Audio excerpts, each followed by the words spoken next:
So I thought this hand in the bottom left was pretty interesting. And it's basically the whole duration of my introduction. So maybe I should speed it up. So Give Me Up opens, flattered by the Gecko, who's a player I was playing at 10-20, heads up just a bit to start a table at the start of the session. So I assume he's pretty good, looks to have pretty competent stats. I don't know much about him. I think he's from Australia, I believe. So not too much to note about him. Tough Shark's definitely a tough player, and Give Me Up is a regular in the games.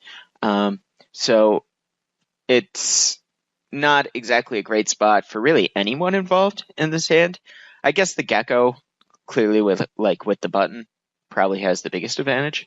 And so Give Me Up decides to check, and when he checks here, sometimes it'll be going for a check raise, but the vast majority, he's just giving up and saying, okay, two good players flatten me, and they're going to hit this board or I can continue with 100% of my cutoff opening range to see bet into two people. So I'm just going to literally give it up. So I'm going to try to make even worse jokes later on in the video, but I'm not sure if that'll be possible. We get Go betting into two and Tough Shark flatting. Shark's flatting range here is quite interesting. I'm not sure what his flatting range is pre. I would venture to guess it's very pocket pair heavy. So I guess the Gecko here, when he's betting, is trying to fold out maybe like nines that didn't squeeze. I don't know how many just like random eights Tough Shark has that might get some pressure. And I don't know how often, without closing the action, that Tough Shark is not going to have a pretty big hand here.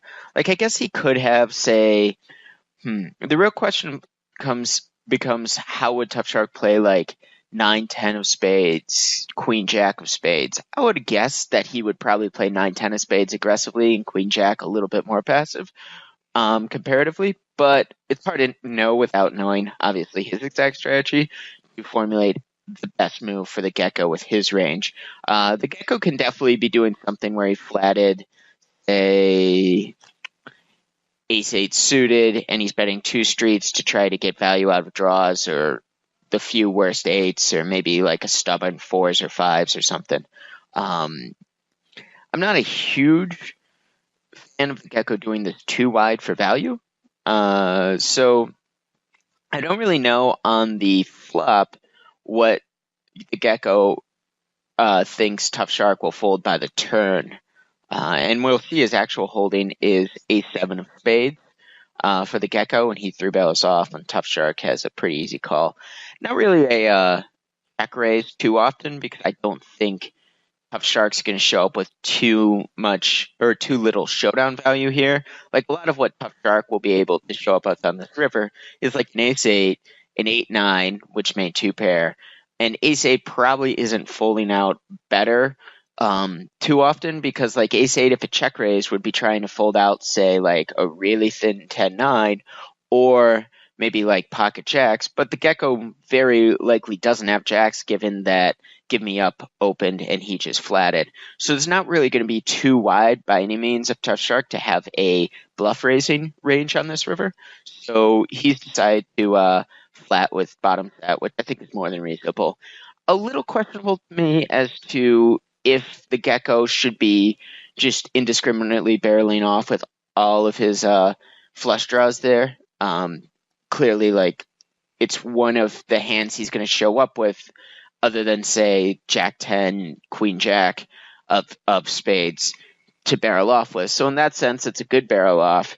But in another sense, it's kind of like you're constantly balancing between, okay, I've got the bottom of my range here, but also my opponent's range for flatting here is fairly significantly strong, and the hands that aren't too strong, I'm already beating, such as his lower flush draws, combo draws, whatever.